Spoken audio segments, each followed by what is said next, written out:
بید. پرده جمع کتم و در بارگاه سرکله الماس خان پرنگی چو رستم دستان سهراب در بارگاه ات توکا داخل بی بر رسم پرنگیان تعظیمی کت با وتی رسم های احترامی کو بجا یارد خدی و مصر گوشت موسته بارگاه صندلی ایر کو در برابر ارسلان نشت چم ارسلان بر 25 ساله جوانی کپ که کدی چو مثل درست کسی سرو درست پیما مثلا درست که دراجه نه سرویشون آزادش پهنی یایی سینه سک گوشی یعنی پتنه یعنی سک مثلا و بازوی هنچین مچ بازو و جوانی آیه مثلا چارشانه چارشانه شی وجه به هم یک دیگر مقابله هر دوی وجه بروت چو دو خنجر و دیما چو ظاهرتن اشچه گوشانی که را بروتان سر رستن چو انچو و تونا تاب داتکتا با چیه چو مثل رستم و صلابت چو اسپندیار و شیرزوین روین تن پیما وشی وجه اسپندیاره درو هم ایرانی پالوان چه بیتگه نام گرگن کتاب توکا آزمانه پکر نکنه رستمی بیته و اسپندیاری بیته که در نامانه هور کنه صاحب کتاب شی دو خلقه چم مایه چو دو نرگس وجه گلی نه نرگس شعلا وشی ارسلان وشی حیران بید به جمال و جوانی کد و ترکیب الماس خانه چم دو این نوجوانی دوت با یک کادگر خیره با یک کادگر چارته الماس خانه مثلا امیر ارسلان چاره امیر ارسلان الماس خان چاره اندازه یعنی کد ترکیبی اندازه نیم ساعت یک کادگر یعنی شیایی چاره الماس خان هم چم پا جمال و آفتاب جمال کد با اعتدال گوشی زلفام با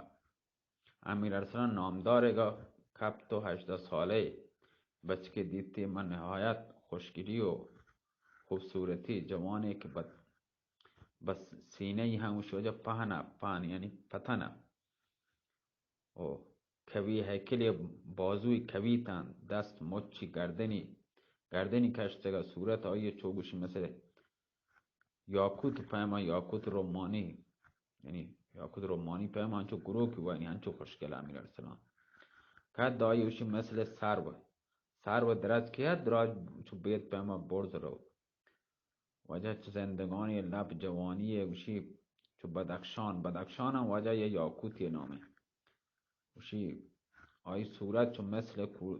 ماه پیما روشنه وشی و مثل روچ تابنده یعنی گروک ورگه آورو آیه چو مثل پدوشی کمان رستم زال یا تیم اصلا نبیتگن دو حلقه چم آیه چو دو نرگس شعلا وشی با یک کادگر بالاخره مردانگی و خنجری به دست مژگان خنجر بران وشی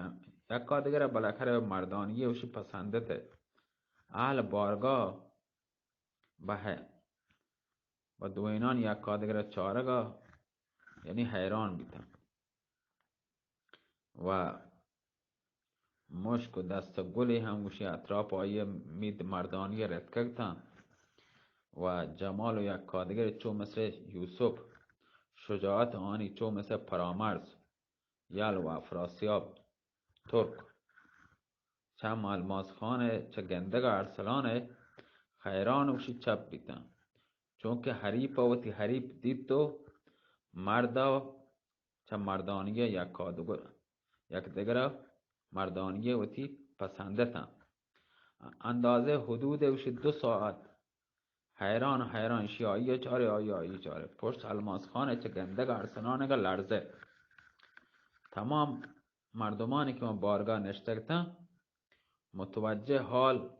شیر فرزانه بیتن که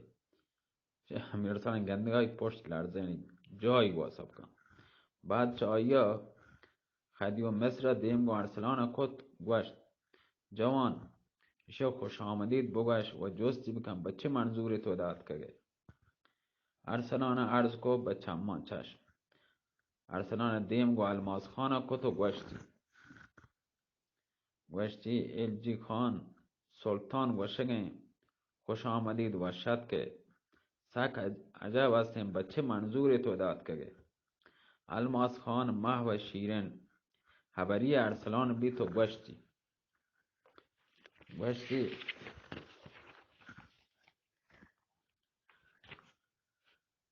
اگر وشت کنم یا ناخوشت کنم به خدمت رستگم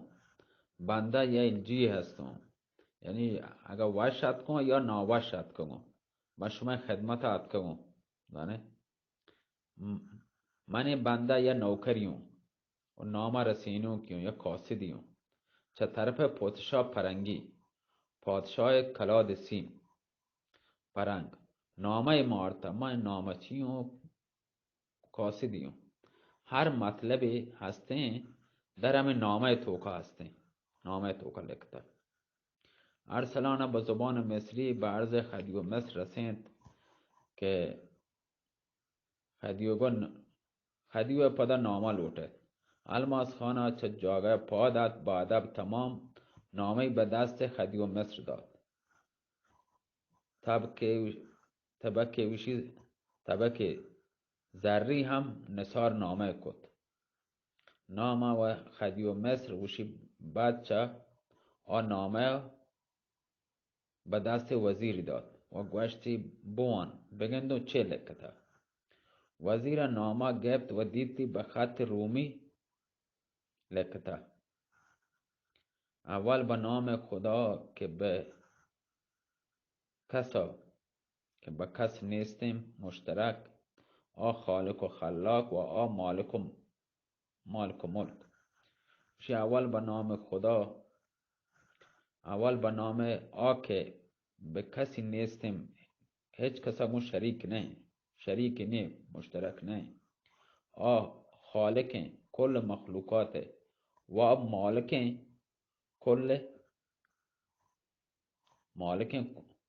کل مخلوقات و مالکانی کل دنیای مالک دوین جهانانی مالک. دوم به نام عیسی روح الله. سوم به نام خواج اعظم. چهارم به نام من که پادشاه پرنگی هستم. ای خدیو مصر به طرف تو بعد چه مراسم متحد کنگ و اتحاد کنگ و براتیه که یک کادگر دست ما براتی داده بزان و آگاه ببه که در 18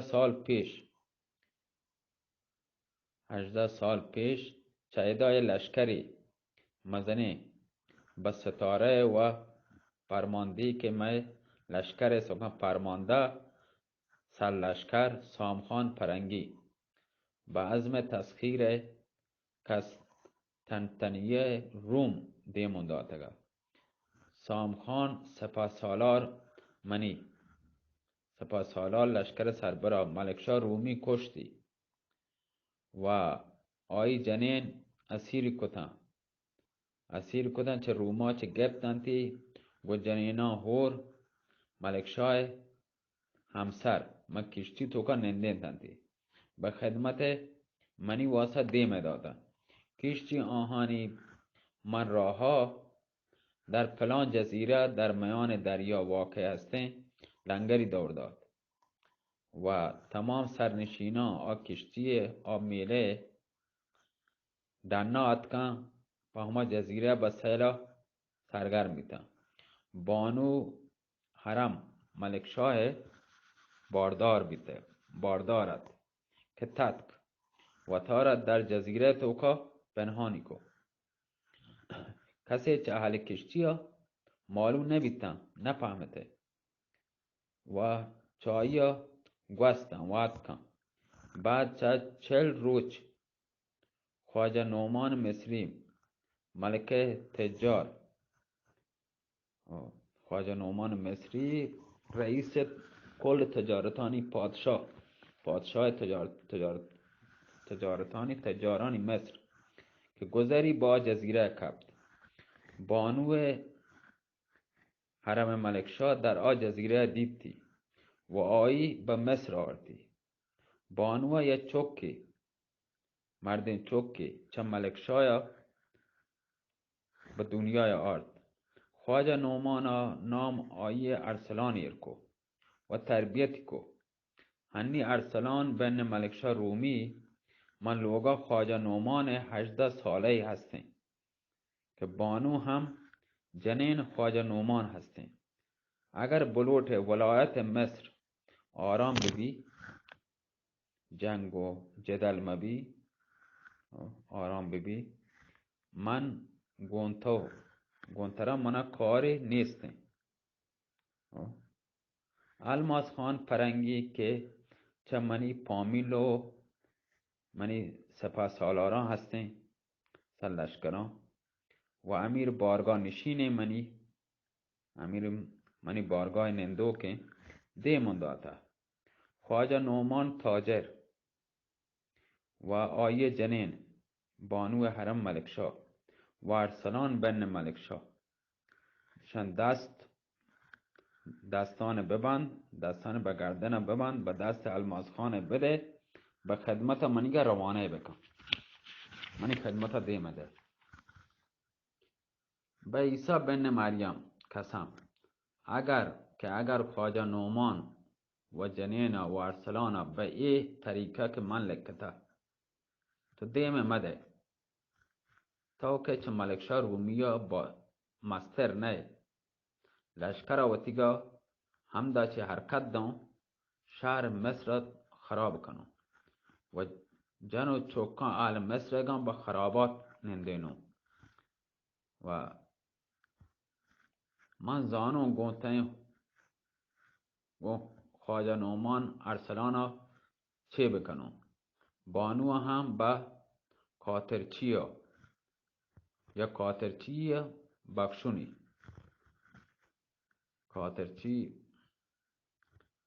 بخشونی و سلام. اشکنگا ایک کلماتانیگا ای حبرانیگا رنگ چه دیما خواجه نعمان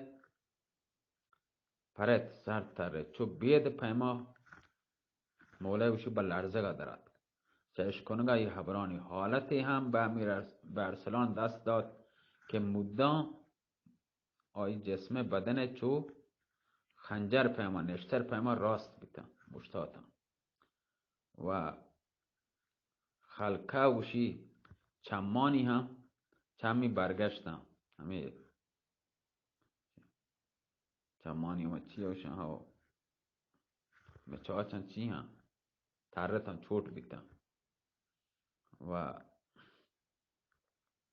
رنگی سر تره چو مثل شیر خشم آلود زهرا گرم گه چو شیر پیمانی زهر گه تو ناراض بی.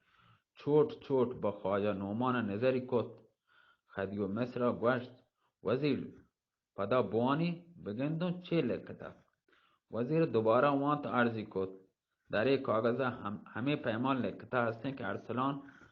چوک خواجه نعمان نه چوک ملکشاه رومی هستن. خدیو مصر گوشت کجام خواجه نعمان کجام ارسلان. وزیر عرض کن مگه چند نفر خواجه نعمان و چند ارسلان ما مصر توکه هسته. همه خواجه نعمان و که در حضور تایگتی دیم پا دیما نشته. خدیو مصر دیم گو خواجه نعمان کتو گوشت ارسلان کی چوکیں. خواجه عرض کو قربان بومم بنده زاده ہیں. خدیو مصر گوشت ما تا یکیں. خواجه عرض کت قربان بود چه کنیزان یکی منی بیتا و ایون خرید کتا چه کسانی من لوگا مزم بیتا. خدیو مصر گوشت ارسلان ملکشاه رومی ما تا بانو حرم نه. خواجه نعمان عرض کو خیر نه این منی وتی چوکیں و مات آیه هم زر خرید منی هستن. خدیو مصر بارسلونا گوشت بالماز خانا بگوش چوشین خبرانی که من این نامه چیتی تو که پاکتا لکتگم هیچ یک چایشان نه ما اشکتا و نه چون ارسلانی که تو گوشه من مملکتا من ملکان نه من شهر مصر هم گرچه یک ارسلانی که چوک حقیقی خواجه نومان هستین دیگر ارسلانی نیستین. ارسلانا با الماس خانا گوشت الماس خانا کنده تو گوشتی اما ارسلان که خواجه نومان اگه چوکیں لوٹیں آئی اگر ممکن بھی زندہ بده اگر ممکن مبی سر آئی گو خواجه نومان ببر ره بانو بده که من ببرم. ارسلان گوشت ارسلانی که تو لوٹه منو من هم چوک خواجه نومان هستم تو نتونه یه نگاه چپ چوٹکا یعنی من نمیگه بچاره چه کجا برسی که منا بکشه ببره زانه نگاه چپ به من چه کجا زانه که من چوک ملک شاه رومیو. الماس خانه گوشت تایی احوال گون تایی اکسان هر روز چه ماتا متولد بیتگه دهنی ما پا ما روز به روز به پرنگا ما آیگه یک تصویر هم پوترشای که به من داتا که اگر انکار بکنه به خدیو مصر پیش دارم نشانی دام دستی من بغلا کسگا کد یک پرده تصویر ارسلانه که اینانم وط همرنگ ارسلان بیتگه داری که به خدیو مصری دا چم خدیو مصر به تصویر په همه ارسلان کپ چه صندلی سرک نشته بیتگه به خواجه نومانی گوشت. خواجه نومانی گوشت خواجه دیگه خبری همه طرحه این تصویر صورت ارسلان نه گرچه راست و شک چاره دیگه نیسته به جلال خدا اگر راست بگوشه مگوشه ترا هم کشون. خواجه نومان با جز راست و شک چاره ندید و گوشتی پادشاه خواجه این کسه شما هم ده بداری کسه مردم اینا مدنی کسه نبیگ مردم یک شب شما سای چاران و پیسر هم جتا سای قسمت هر شب سای قسمت نه انتی شپا گشتر بان کلیپ انتی شپا کمتر بان انتی داگه پچ نبان واجه نه دو دانه 17-18 من جا 17 تا 18 تا این هم واجه نزدیک 19 سلامت باشه الله شما را سلامت بکن وابسشون نمازانی حق و بال من گردنه به مردم ویل کن نه من چطور کن مولا کسا بجان سلامت باشه من کسا جنگی نه چرا دیوان حلوات هوار نکنم ما ولی مردم انچه مردم نبی مردم جواب بدن سلامت باشه الله میاره